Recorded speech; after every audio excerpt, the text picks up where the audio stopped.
Today, we have another young Indian with us, young Indian, part of the Voice of the Young series.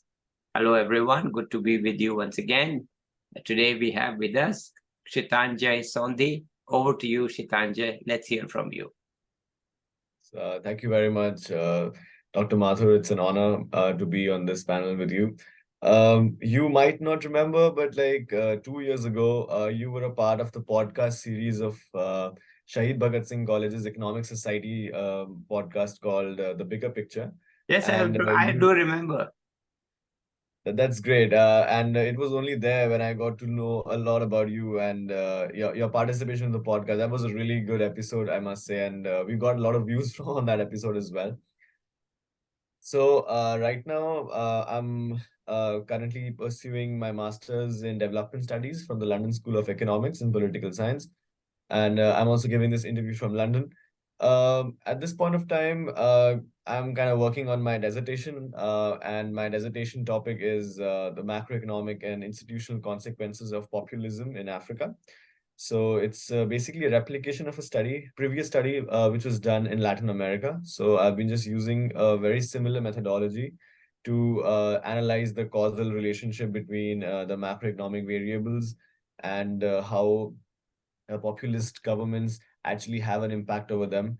So so far, so it's something that I've been working on, and I have a deadline on 21st of August, and after that, I'll be finally done with my master's. And I must say, it was a very great, roller coaster ride with all the courses, with all the assignments, and all the friends around, and all these experiences around. So that's for one thing for sure. And I'm also doing this partly because I'm doing a specialism within my degree, which is for applied development economics. So in order to complete that specialism, I need to work on my dissertation using some quantitative analysis. And for this dissertation as well, I've been using panel regressions and synthetic control method. Mhm. And yes, this specialism is something which is very competitive to get into. And I've learned a lot from this specialism about the government policy analysis, the macroeconomics, and moreover, I think it was important for us to get to know the intuition behind using those Yeah. regressions and all these quantitative analysis, because we can just read the data and yes, but what exactly is the data about, and Yeah. how do we conclude with that intuition? So that's the most important thing that I learned over here throughout this year. And yes, so I'm looking forward for completing this dissertation on time, and just looking forward for my graduation ceremony as well. Okay, so which are the African countries? So far, so I have a data of 10 countries whose leaders are populists. And one is Zambia.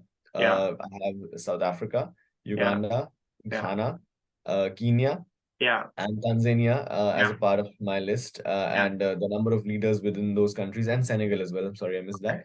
Yeah. And I also have a number of countries whose leaders are non-populists, such as Egypt, Mr. Hosni Mubarak from Egypt. So Yeah. all these leaders, I'm using this data set just to, see that how well populist governments actually interact with those macroeconomic variables. So the Hang first on step. just a second. I'm very interested in your results because I have traveled extensively through the first 7 countries you mentioned. Oh, okay, that's I have great. worked there as a World Bank consultant, and I think I know those countries quite well. I've traveled through their rural areas, not Senegal, not the French speaking, but Zambia, South Africa, Ghana, Uganda, Kenya. These are all countries I am quite familiar with. And I guess I have my own views, but I'd love to hear what the research shows, in terms of populism, what it shows in terms of macroeconomic. It'll be very interesting. So please, when you complete it, please do share it with me. Okay. I'm Absolutely, certainly absolutely. interested in rigorous analysis of a key topic. And let me give you a term which I created. It's not yet very common, but I hope it becomes more common. When I wrote a book on India 2047, which is partly what the topic was of my talk at those colleges, I'm going to have a second edition. But in it, I used a term called meta-economic. And meta-economic factors are non-economic factors that affect economic outcomes. So what you are looking, populism is a key meta-economic factor. So that's just by way of giving you a terminology. Okay. All right. So, okay, let me pause this for a moment. It's my wife calling, and I do need to take this call, but stay here. So, as I was saying, this populism is a meta-economic factor. And I hope more and more people use this term, because otherwise we are, as economists, we are searching for what we are talking about, and we have to borrow the terminology of other fields. All right, the populism, which is not an economic term at all. But then under meta-economic, we can bring in many such factors, right? And they are, if you are an economist, you know, these are what we call exogenous variables in economics, but we classify certain exogenous variables as having a direct impact on economic outcomes. So I think populism is a key meta-economic factor. And since you're doing regression and stuff like that, this is an exogenous variable in your regression analysis. Instead of calling it exogenous, which means nothing to anybody, I decided to call it meta-economic. Okay, let's proceed. Let's hear from you. Yes, sir. I completely agree to this fact that populism as a meta-economic factor.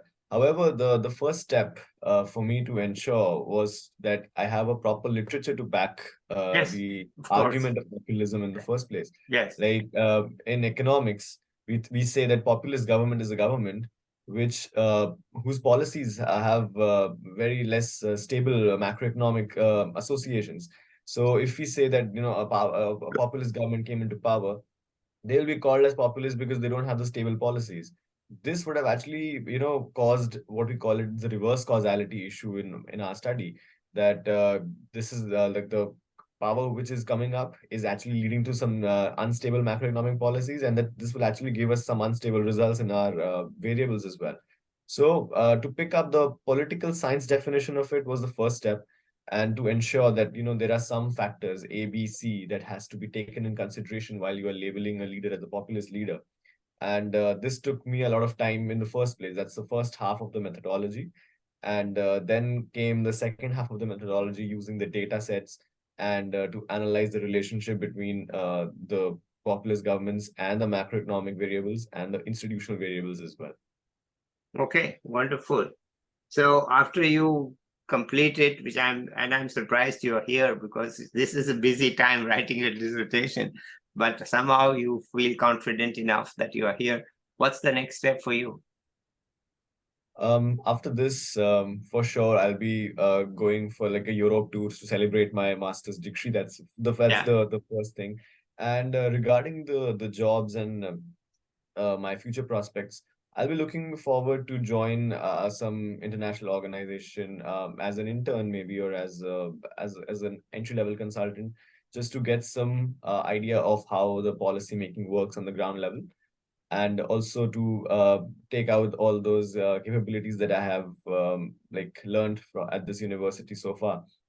And my this is like actually my short-term plan. My long-term plan is to actually do a PhD and specialize in my subject. So I will also be looking forward for that. Okay, that's a bright future, it looks like. Let's go back to your past. Why did you choose? What happened in high school that made you go like this, or whatever else you want to talk about? I'm not going to tell you something I want to know: how you grew up, what your views were and experiences, fun, fears, whatever, frustrations. Let's hear from you. Absolutely, sir. So, getting firstly into the class 11, then I chose humanities. I was very clear about my field that I'm gonna do humanities, because I was very interested in subjects like political science, economics, sociology, history, and those 2 years, my focus was to get the best of the marks on my board exams as it happens with all the kids in the country at that point of time.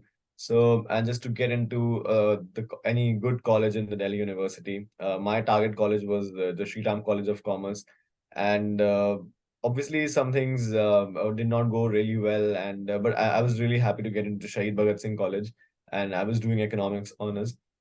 My idea was to do economics and just to, after this, just get into some other masters and ensure that I still have that economics backing with me. So, and so far, so I'm glad that this is the way it worked out. And I just, for the next 3 years studying economics, and that too on those COVID years, ensuring that I'm also working, I'm also doing some good internships at places like the ICRIER and the Niti Aayog, just to get some practical knowledge about, how policy making works. And honestly, that has actually helped me a lot at the London School of Economics as well, because I knew some concepts, I knew some basic ideas that I could actually use for my assignments, for my graded assignments, and I could use that just to explain what my analysis is about. And that actually led me to take some very different courses at the London School of Economics as well. As I told you about my specialism, I also Mm-hmm. took one more course in African development, Mm-hmm. where I actually had a podcast Yeah. with the vice president of the Development Aid Association, the DAC, Yeah. and we talked about the aid effectiveness in Africa, like what actually happens with respect to the donor perspectives, what really happens, like is it like getting translated at the ground level as well or not? So that subject was interesting, and the podcast was again very interesting. And the last subject that I had was a population course, basically health and projection analysis. Yeah. And my assessment was tuberculosis in India, projecting till 2050. So Yeah. my intervention basically was that if India would have got 1 million antiretroviral therapy interventions from 2005, so till 2050, the mortality rate of tuberculosis will reduce by around 60%. Yeah. That was my conclusion of the study, Yeah. and it was a very interesting subject altogether. Yeah. And so with my dissertation also, I really want to, build a good story around my data and to actually get some very fruitful results. And this is exactly how my past 6 years have been about, just dedicated to economics and mathematics. All right. We're happy to hear that that's what you are dedicated to. How about some fun? Is that also part of your agenda? Yes, of course, like traveling and making plans all together. And now right now it's the summer in England, so which is Yeah. like the best time to go out and just make plans. But again, it's also the most hectic time of the year when we are gonna submit our dissertations. So yes, we're looking forward for that only after this is done. Mm. And regarding fun, yes, traveling is something which I really genuinely do, because that's something that gives me a lot of time to just get back again on the track Okay. after just working for a long time. Okay. All right. Anything else you want to add?